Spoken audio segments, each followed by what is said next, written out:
Hello and welcome to Access 2013 tutorials. In this video I'm going to be talking you through datasheets.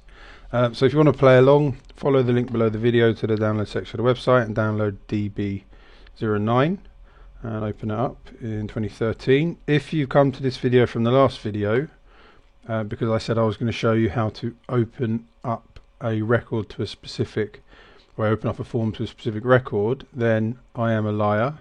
I'm actually going to do that in the next video. So for this video I'm going to be looking at data sheets. We're going to use data sheets as the starting point for opening a record from another form. I don't know what I just said. Okay, let's have a look. Where were we? We made form test, didn't we? I put a couple of buttons on it in the last video. Okay, alright, so let's close that one up. We don't really need that, but well. Okay, but today what we're going to be doing is data sheets. What are data sheets? Well, they're eerily similar to tables. Very, very similar, in fact, to tables. But you can do a bit more with them. They can respond to events. They're very, very, very useful, not just in accessing any kind of database application. You should have an option to produce data sheets. So let us start the data sheet with a query, because if we don't already have one, I know we do already have one, sorry. So let's look at query room sorted ascending, which sorts the rooms by the room number, and we're going to click on that, go to create, go to more forms and click on data sheet. Okay, like I said, it looks very similar to a table, and we'll save it and we'll call it FRM rooms sorted ascending DS.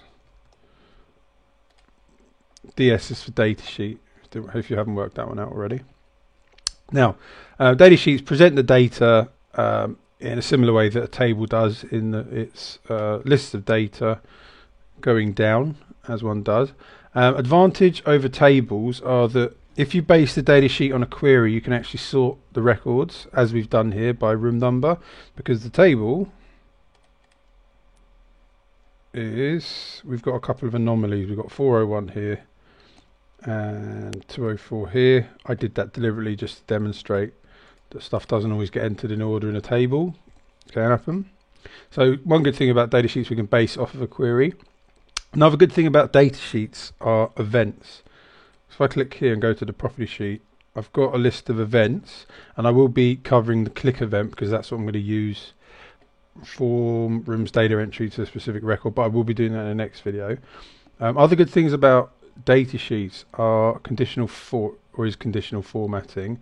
If we go to data sheet here, and let's say, for example, we were interested in using some kind of color code to indicate the rooms that are most expensive, so we can actually create some conditional formatting rules. So we can say, click on there, and what do we want? Let's say 150 or over should be red, 130 to 150 should be amber, and less than 130 should be yellow, right? So new rule.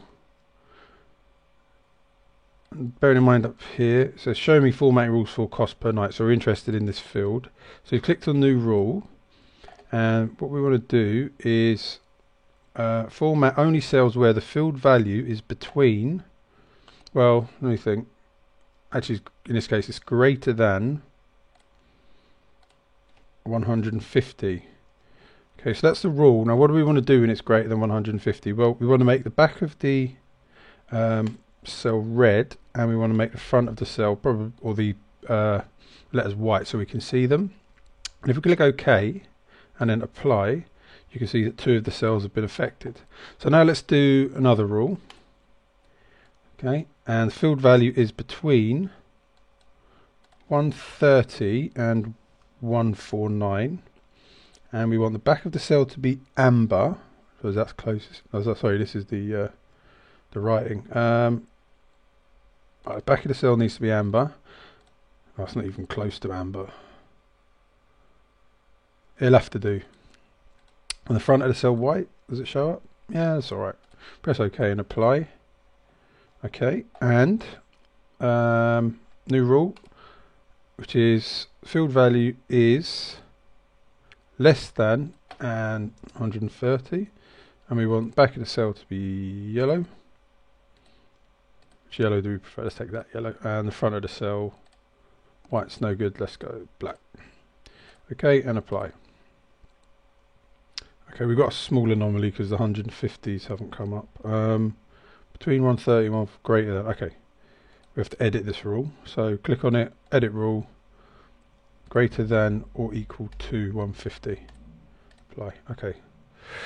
Okay, so now, having done that, it's slightly more visually pleasing, yeah. And you can get a sense that the rooms in red are the more expensive ones, and then amber and then yellow. So that's something you could do with it. You could divide down types, so you've got singles, doubles and twins. Formatting, conditional formatting is actually something that I think we should all use more of, to be honest with you, but we don't. Just another couple of other things you can do. You can change the row colours of the data sheets. So, for example, you could pick the background colour and make it something garish, like green. Wow, that's horrible. Truly horrible. Let's go for a bit of light blue, and then you can actually choose what alternate row colour you want. Now, when you choose the background colour, it chooses a suitable alternate row colour, but you can actually, I mean, let's do something really disgusting actually. Let's go for green, and alternate could be yellow. That's foul. That's truly foul. That's disgusting. That should be illegal. So let's change this back to automatic, and let's change this to, I don't know,